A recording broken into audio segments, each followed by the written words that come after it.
अस्सलाम वालेकुम, कैसे हैं आप सब? उम्मीद है खैरियत से होंगे। आज की इस वीडियो में मैं आपको डिस्टिलेशन के बारे में बताऊँगी। डिस्टिलेशन क्या होती है, इसके कंपोनेंट्स कौन से हैं, इसके अलावा इसकी टाइप्स कौन सी हैं, इसके यूजेस क्या हैं, इसका जो प्रोसीजर है वो किस तरह वर्क करता है, इसका वर्किंग प्रिंसिपल जो है उसके बारे में, ये सारी चीज़ें हम आज इस वीडियो के अंदर डिस्कस करेंगे। तो वीडियो को स्टार्ट करने से पहले मेरे चैनल को सब्सक्राइब करें। अगर आपको वीडियो अच्छी लगे तो इसको लाइक करें एंड शेयर करें।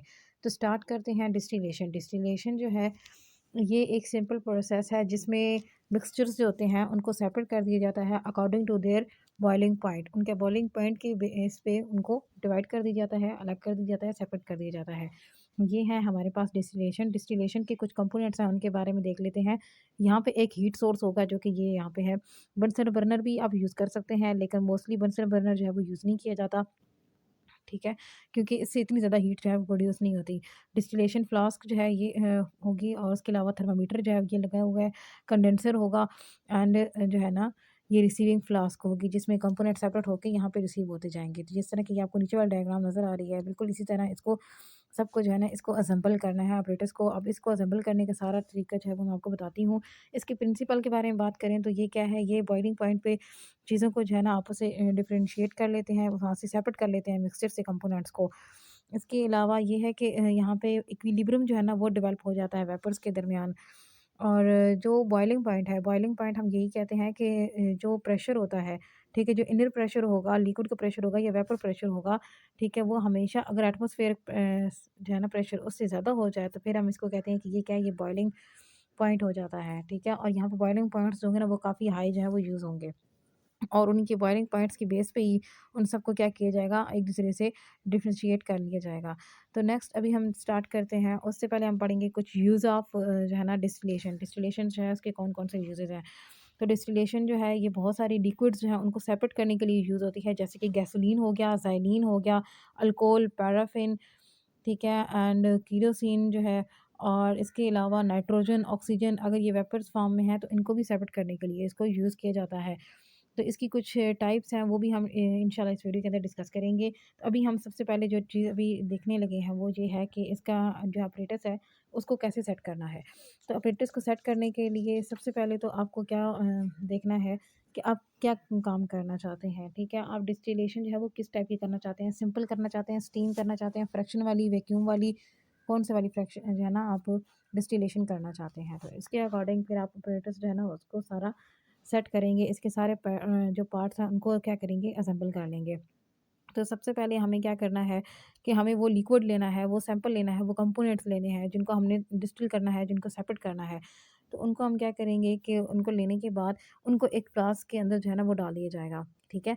और उस फ्लास्क उसको हम क्या कहेंगे, ये हमारी क्या है, ये डिस्टिल फ्लास्क है, उसके अंदर हमने सारा कंपोनेंट जो है ना वो डाल दिए हैं। ठीक है, और ये फ्लास्क जो होगी ना ये इस तरह होगी कि उसके ऊपर ऐसे ना फनल लाइक स्ट्रक्चर भी जो है वो भी प्रेज़ेंट होगा। और इसी तरह इसके अंदर एक ख़ास किस्म में वॉल्यूम जो है ना उसको लगा लेंगे जिसको हम कहते हैं होल्ड अप वॉल्यूम, ठीक है? इतनी ख़ास वॉल्यूम में उस वो चीज़ जो है उसके अंदर डाल लेंगे। इसके अलावा वहाँ पे हमने मैग्नेट स्टोन्स जो है वो भी डालने हैं, ठीक है? बॉइलिंग स्टोन्स, या फिर आप मैग्नेट जो है ना वो स्टेयर भी रख लें जो उसको बार-बार कंटिन्यूअसली हिलाता रहेगा ताकि वहाँ पे बबल्स वगैरह जो है वो ना बन सकें। फिर हमने मेटल एक्सटेंशंस जो है ना वो यूज़ करनी है, मेटल की बनी हुई आपने क्लिप्स यूज़ करनी है। जब फ्लास्क जो है उसको हमने स्टैंड के साथ लगाना है, हम एक लेंगे स्टैंड, ठीक है? उस स्टैंड के साथ हमने लगाना है फ्लास्क को, और फ्लास्क के ऊपर फनल भी होनी चाहिए, ठीक है? ताकि आप बाकी चीज़ें उसके ऊपर ईज़िली अटैच कर सकें, और उस फ्लास्क जो है ना उसको एक क्लिप के थ्रू आपने वहाँ पे लगाना है। अब वो क्लिप की बात हो रही है कि क्लिप जो है वो मेटल का हो, वो प्लास्टिक का नहीं होना चाहिए, क्योंकि यहाँ पे क्या होगा, बहुत ज़्यादा जो है ना वो हीट होगी, और हीट की वज़ह से ओवरऑल क्या हो जाएगा कि वो मेल्ट हो सकता है, उसकी वज़ह से काफ़ी ज़्यादा जो है ना प्रॉब्लम्स वो आ सकती हैं। तो यहाँ पे मैं आपको एक डायग्राम बना के दिखाती हूँ जिससे आपको पता लग जाएगा कि हम कैसे किसी फ्लास्क जो है ना उसको वहाँ पे लगा रहे हैं, ठीक है? तो ये ऐसे होगा, ये इस तरह का जो है ना वो स्टैंड होगा, ठीक है? ये स्टैंड होगा, और इसके साथ अपनी हाइट जो है वो मेज़र कर लेनी है कि आपने कितनी हाइट पे जाके करना है। ये आपके पास एक क्लिप होगा, और ये क्लिप जो है ना ये होना चाहिए मेटल का, ठीक है? अगर ये प्लास्टिक होगा तो ये पिघल जाएगा, और इस तरह से जो है ना ये फ्लास्क होगी, और ये मतलब ज़मीन से जो है वो काफ़ी ज़्यादा ऊपर होगी, ये जो आपका टेबल है उससे काफ़ी ऊपर होगी। क्योंकि इसके नीचे हमने क्या रखना है, हमने अपना जो है वो सोर्स रखना है जिसके थ्रू जो है वहाँ से क्या होगी, हीट आएगी एंड या फायर जो है वो हम लगाएँगे इधर, सही है। इसके अंदर आप क्या कर लेंगे, अपनी मर्ज़ी के जितने भी कंपोनेंट्स हैं वो डाल लेंगे जो मिक्सचर है, लेकिन मिक्सचर इतना भी ज़्यादा ना हो कि वो यहाँ तक इसको फ़िल नहीं करना, ठीक है? मतलब इसको इतना करना है कि बस ये हाफ़ तक हो, उससे ज़्यादा ये फ़िल ना हो। और यहाँ पे भी जो है ना ये क्लिप जो है ये इस तरह आया हुआ होगा, तो ये जो क्लिप है ये आपने चलो इसको डिफरेंट कलर से शो कर लेते हैं। तो ये जो क्लिप है ना, ठीक है? वही बात कि प्लास्टिक का नहीं होना चाहिए, रबड़ वो यूज़ करें जिसको हाई जो है नो पॉइंट हो, लेकिन मोस्टली आप मेटल ही यहाँ पे यूज़ करें। तो सेफ्टी मेजरमेंट यही है कि किसी भी चीज़ को टच ना करें, क्योंकि अगर टच करेंगे तो वहाँ से आपको नुकसान हो सकता है, क्योंकि ये बहुत ही हीटिंग जो है ना सेक्शन है। तो यहाँ पे जो क्लिप्स हम यूज़ कर रहे हैं, ठीक है? तो कुछ क्लिप्स हमें प्लास्टिक के भी यूज़ कर रहे हैं, क्योंकि जो फ्लास्क है उसको हमने ऊपर थर्मामीटर के साथ भी कनेक्ट करना है और आगे कंडेंसर के साथ भी कनेक्ट करना है, ठीक है? तो ये जो प्लास्टिक के क्लिप्स हैं इनको हम क्या कहते हैं, ये क्या है? ये किक्स क्लिप्स हैं, ठीक है? ये किक्स क्लिप्स हैं। तो उनके थ्रू आप इन सबको क्या करेंगे, एडजस्ट कर लेंगे। तो वही बात कि प्लास्टिक क्लिप्स जो है ना मोस्टली यूज़ नहीं किए जाते मेल्ट होने की वजह से। एंड देन हम क्या करेंगे, थर्मामीटर को एडजस्ट करेंगे। तो थर्मामीटर को आप कैसे एडजस्ट कर सकते हैं कि जो हमारी ये इस तरह की फ्लास्क है, ठीक है? ये इस तरह की फ्लास्क है, ये आप देखें, ये हमारे पास इधर स्टैंड था, इसके अंदर ये लिक्विड था। तो थर्मामीटर जो है ना वो इसके अंदर लगाना है, लेकिन यहाँ पे हम क्या करेंगे, यहाँ पे हम एक रबड़ लगाएँगे, ठीक है? उस रबड़ के अंदर क्या होगा, एक छोटा-सा सुराख होगा जिसके थ्रू सिर्फ़ जस्ट जो है ना वो एक जो है वो थर्मामीटर ही नीचे आएगा बस। और थर्मामीटर जो है ना वो इतना ऊपर होना चाहिए, ये थर्मामीटर जो है ये इतना लंबा होगा, ठीक है? लेकिन वो जो नीचे हमारे पास लिक्विड है, ये वाला जो लिक्विड है इसको टच ना कर रहा हो, ठीक है? इतना इसको आपने ऊपर रखना है, इसकी हाइट मेंटेन करके रखनी है कि इसका जो बल्ब होता है, ये वाला जो इसका बल्ब है, इसको जस्ट जो है ना इसकी वेपर्स जाके टच करें, ठीक है? जो यहाँ से वेपर्स निकलेंगे, जस्ट वही इसको टच करें, इसको और कोई चीज़ यानी लिक्विड वगैरह को टच ना करें। और सम टाइम क्या होता है, नीचे चीज़ें बॉयल हो रही होती हैं और ऊपर थर्मामीटर का टेम्परेचर होता है वो रूम टेम्परेचर होता है। सिर्फ़ जस्ट इसी वजह से, जब तक वेपर्स टच नहीं करेंगे तब तक थर्मामीटर का जो टेम्परेचर होगा वो इंक्रीज़ नहीं होगा। तो उसके बाद जो नेक्स्ट चीज़ हम देखेंगे कंडेंसर के बारे में। तो कंडेंसर जो है ना वो आपने यहाँ पे लगाना है। कंडेंसर जो है उसको यूज़ करने का भी ये है कि आप उसके साथ भी क्लिप्स वगैरह जो है वो लगाएँगे। तो अगर हम कंडेंसर को ड्रा करते हैं तो कंडेंसर जो है ना वो इस तरह से एक छोटी-सी ट्यूब होगी। इसके अंदर से जो है ना वेपर्स वेपर्स को हम डिफरेंट कलर से शो कर लेते हैं। तो ये देखें कि इसके अंदर से जो है ना ये इस तरह वेपर्स गुज़र के आ रहे हैं, ठीक है? और उसके ऊपर जो है ये इस तरह की एक ट्यूब होगी जिसने इसको जो है ना वो घेरा हुआ होगा। और ये जो ट्यूब है ना ये वाली, ठीक है? ये इधर से उस फ्लास्क के साथ लगी होगी और इधर से जो है ना एक और ग्लास ट्यूब होगी उसके साथ लगी होगी, जिसको जिसको हम ना 3 अडैप्टर भी कहते हैं। मीन्स कि वहाँ पे कुछ और चीज़ लगी होगी जिसके थ्रू जो चीज़ है ना, ठीक है? वो जो फ्लास्क है ग्लास की, ठीक है? वो डिस्टिल वाटर या फिर कोई भी चीज़ जो है उसके अंदर जाएगी और वहाँ से सारा मटेरियल जो होगा वो कलेक्ट हो रहा होगा, ठीक है?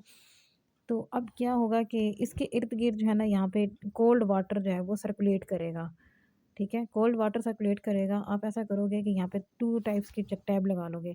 एक टैब यहाँ पे लगेगा और एक इधर लगेगा, ठीक है? इधर से वाटर जो है वो रिमूव हो रहा होगा, हॉट वाटर, और इधर से कोल्ड वाटर जो है ना वो एंटर हो रहा होगा।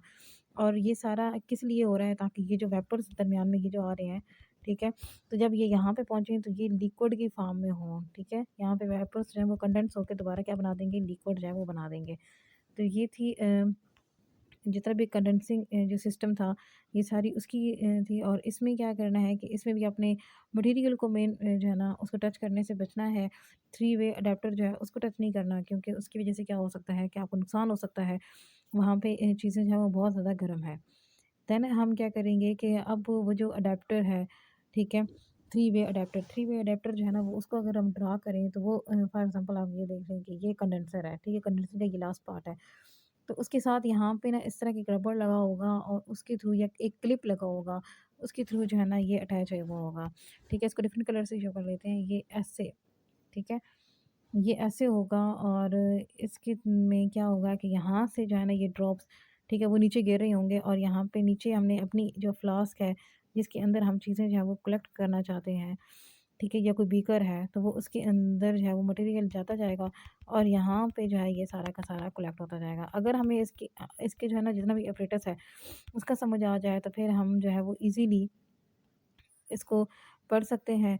ठीक है? और हमें सारी जो है ना वो समझ आ जाएगी। इसके अंदर सारा लिक्विड है, ठीक है? तो वो लिक्विड जो है वो यहाँ से सीधा इस फ्लास्क के अंदर या इस बीकर के अंदर आ जाएगा। तो ये था डिस्टिलेशन फ्लास्क, ठीक है? अब यहाँ पे 2 टाइप्स की जो है ना फ्लास्क यूज़ हो रही हैं। एक वो है जिसके अंदर मिक्सचर है ओवरऑल, और एक वो है जिसके अंदर जो है ना मतलब डिस्टिल जो है वो चीज़ें हैं, जैसे कि ये एक फ्लास्क इस तरह की है, ठीक है? इसको हीट अप कर रहे हैं हम, जाके ना जहाँ से वेपर्स बन के निकले वहाँ से, ठीक है? और एक वो फ्लास्क है जो जो है ना, या बीकर है जो कलेक्ट कर रही है, ठीक है? वहाँ पे डिस्टिल होके चीज़ें जो है वो नीचे आ रही हैं। डिस्टिल्स मीन कि वो बिल्कुल क्लीन हो रही हैं और डिफरेंट अपने बॉइलिंग पॉइंट पे वो सेपरेट हो रही हैं। हम इधर से साथ-साथ उन चीज़ों को रिमूव करते जाएँगे और वो चीज़ें हमारे पास सेपरेट फॉर्म में आती जाएँगी। तो यहाँ पे अब मेन चीज़ जो हमने डिस्कस करनी है वो ये है कि जो हीटिंग है, ठीक है, हीटिंग आप कैसे प्रोवाइड करेंगे? ये हमारे पास अगर ये फ्लास्क है, ठीक है, तो इस फ्लास्क को हमने हीट करना है। इसके अंदर हमारा जो है ना ये सारा मटेरियल पड़ा हुआ है, इसको हीट करना है कि ये बॉयल हो और इसमें से वेपर्स बन के जो है ना वो ऊपर निकलें। तो इसके लिए जो हम नीचे सिस्टम लगाएँगे वो हम क्या करेंगे, मेंटल लगा लेंगे, ठीक है, मेंटल लगा लेंगे या ऑयल बाथ यूज़ करेंगे या हीट गन्स यूज़ करेंगे। जो बंसन बर्नर होता है ना, ठीक है, उसको हम मोस्टली जो है वो यूज़ नहीं करते। ठीक है? क्योंकि एक तो इसकी हीट जो है वो इतनी कम होती है, और दूसरा ये है कि अगर कुछ छोटी चीज़ें हैं, कुछ ऐसी चीज़ें हैं जिनका बॉइलिंग पॉइंट कम है, तो फिर तो आप बंसन बर्नर जो है वो यूज़ कर सकते हैं। लेकिन मोस्टली इसको यूज़ नहीं किया जाता। जहाँ पे हमने ऑयल्स की सेपरेशन करनी हो, पेट्रोलियम की सेपरेशन करनी हो, उनका टेम्परेचर तो 700,000 तक जाता है। तो फिर वहाँ पे हम क्या करेंगे, यहाँ पे जो सोर्स होगा हीट सोर्स, वो उसको चेंज कर लेंगे। और साथ में आपने इसकी पोज़ीशन को भी देखना है, इसकी पोज़ीशन बिल्कुल जो है ना वो इसके नीचे आनी चाहिए। जैसे कि अभी हम यहाँ पे ऐसे इसकी पोज़ीशन जो है ना वो बिल्कुल इसके नीचे हो, ये देखें यहाँ तक, ताकि जो है ना वो हीट बिल्कुल इसके ये जो है बेस है ना इसको लगे, ठीक है? और इसकी वज़ह से क्या हो, वहाँ पे वेपर्स जो है वो जल्दी-जल्दी बने। लेकिन अगर आप बंसर बर्नर कहीं इस डायरेक्शन में या उस डायरेक्शन में रख देते हैं तो फिर उसका फ़ायदा नहीं होगा। तो इसकी पोज़ीशन जो है उसको मेंटेन करके रखना बहुत इंपॉर्टेंट है। देन हम डिस्टिलेशन जो है ना वो अब बिगिन हो जाएगी, वो स्टार्ट हो जाएगी। डिस्टिलेशन जब बिगिन होगी तो क्या होगा कि जो फ्लास्क होगी उससे वेपर्स बन के निकल रहे होंगे, ठीक है? इस तरह फ्लास्क से वेपर्स बन के जो है ना वो निकल रहे होंगे, और फिर वो आगे जो कंडेंसर सिस्टम हमने लगाया हुआ है, ठीक है? वो उसमें से गुज़रेंगे और यहाँ से होते-होते, ठीक है, यहाँ पे एक जो है ना ट्यूब लगी होगी, और उसके थ्रू जो है ये आगे दूसरी फ्लास्क जो है उसके अंदर एंटर होते जाएँगे। और यहाँ पे थर्मामीटर जो है ना ये भी लगा होगा, ठीक है? और वो थर्मामीटर जो है वो टेम्परेचर जो है कंटीन्यूअसली कलेक्ट कर रहा होगा, ठीक है? तो ये ओवरऑल जो था इसका स्ट्रक्चर है। तो इसके थ्रू जो है वो सारी चीज़ें वो आपस में एक-दूसरे से सेपरेट होती जाएँगी, ठीक है? जो ये चीज़ होगी ना, ये चीज़, ये हमारा रिज़ल्ट होगा, और ये कंटिन्यूअस चलती रहेगी, डबल होगी।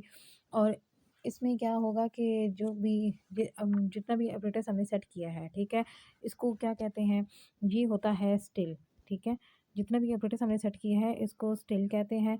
और इसके अलावा जितने भी यहाँ पे चीज़ें यूज़ हुई हैं, जो फंक्शन ये परफ़ॉर्म हो रहा है, जो प्लांट लगाया गया है, ये प्लांट लगाए जाते हैं बहुत बड़े लेवल पे, क्योंकि बहुत लेवल की चीज़ें जो हैं यहाँ पे सेपरेट की जाती हैं, जैसे कि गैसोलीन है, केरोसिन है, सीएनजी है, पेट्रोलियम है। इन सबको जब सेपरेट किया जाता है तो वहाँ पे बड़े-बड़े प्लांट्स लगाए जाते हैं इनके, जिसकी वज़ह से इनको हम क्या कहते हैं, डिस्टिलेटरी कहते हैं। एंड डबल डिस्टिलेशन जो है ना यहाँ पे यूज़ की जाती है, ठीक है? कौन-सी double double distillation? Double distillation use करने का मकसद ये है कि चीज़ें जो है ना वो अच्छी हों और प्यूरीफाई हों, ठीक है? हम चीज़ों को जो है ना वो प्यूरीफाई करना चाहते हैं, उनकी प्यूरिफिकेशन जो है उसको इंक्रीज़ करना चाहते हैं। तो देन ये क्या होता है कि हम इसको डबल जो है ना, डबल या ट्रिपल 2-3 दफ़ा इसको यूज़ करते हैं, और ये प्रोसेस जो होता है वो रिपीट होता रहता है। और एट द एंड हमारे पास जो है जो फ्लास्क होती है उसके अंदर जो मेन हमारे पास होता है, ये इस तरह, अगर ये हमारे पास ये फ्लास्क है, ठीक है, जो एंड पे हमने रखी हुई है, तो उसकी जो है ना यहाँ पे बेस पे हमारे पास जो है वो जो ड्रॉपलेट्स आ रहे हैं, ठीक है, तो हमारी ये जो रिक्वायर चीज़ होती है, जो हमें स्प्रेड करना चाहते हैं, वो हमें यहाँ पे मिल जाती है, ठीक है। एंड देन हम अब बात करेंगे इसकी कुछ टाइप्स की और इसके स्टॉपर की, कि इसको हम कैसे जो है वो स्टॉप करते हैं, ठीक है। तो जब अपने इसको देखते हैं कि सारा जो है ना वो चीज़ हमें मिल गई है, तो सिंपल हम क्या करते हैं कि इसका जो है ना स्टॉप करते हैं, आपने इसमें मेन चीज़ें 2 चेक करनी होती हैं। एक प्रेशर चेक करना होता है साथ-साथ, एक आपने टेम्परेचर जो है ना उसको चेक करना ज़रूरी होता है। साथ-साथ आपने टेम्परेचर को चेक करना है, प्रेशर को चेक करना है कि आपका प्रेशर कितना जा रहा है और टेम्परेचर जो है वो कितना हो रहा है थर्मामीटर के थ्रू। और देन आप जो है ना जो रिज़ल्ट होगा आपका, यानी आपके पास जो सब्सटेंस कलेक्ट हो रही है वो किस टाइप की है और कितनी जो है वो कलेक्ट हो चुकी हैं, और फ्लास्क के अंदर जो आपने फ्लास्क लगाई हुई है उसको भी आपने चेक करना है कि फ्लास्क के अंदर कितनी चीज़ जो है वो रह गई है। ठीक है? तो ये सारी ये जो 4 चीज़ें ना इनको आपने बार-बार देखना होता है, चेक करना होता है। एंड देन अब इसको क्या करेंगे, अब हम इसको जो है ना वो स्टॉप कर देंगे। जब स्टॉप तब करेंगे जब हमारे पास जो पहली वाली फ्लास्क थी डिजिटल क्लॉक, उसमें जितना भी मटेरियल था, ठीक है, वो अब क्या हो चुका है, वो अब एम्प्टी हो चुका है। ठीक है, मतलब ये क्या हो जाएगा, ये टोटल खाली हो जाएगा।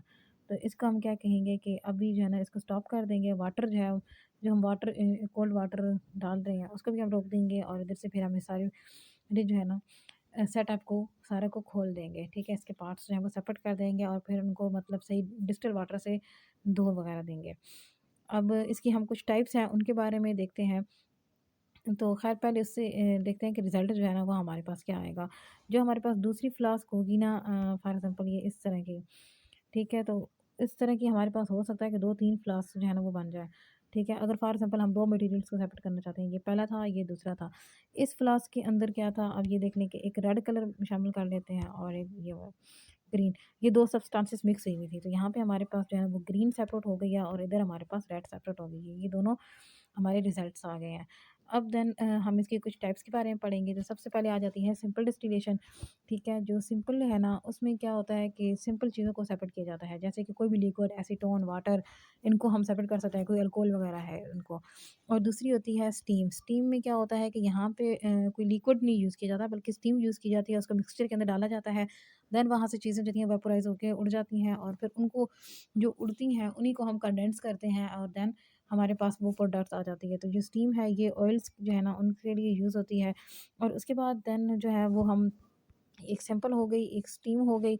तो उसके बाद जो है ना वो थर्ड वो हमारे पास आ जाती है फ्रैक्शन। ठीक है? तो फ्रैक्शनल में क्या होता है कि पेट्रोलियम जो है ना इनको बनाया जाता है। यहाँ पे सीरीज़ ऑफ जो है ना चीज़ें हमारे पास आ जाती हैं। मतलब पूरी की पूरी जो है वो सीरीज़ की फॉर्म में चीज़ें आ जाती हैं। इस वज़ह से हम इसको कहते हैं, ये क्या है, ये रेक्टिव फ्रैक्शन भी इसको कहते हैं। तो देन उसके बाद हम वैक्यूम जो है 4 टाइप जो है इसकी, ठीक है, वो हमारे पास आ जाती है वैक्यूम।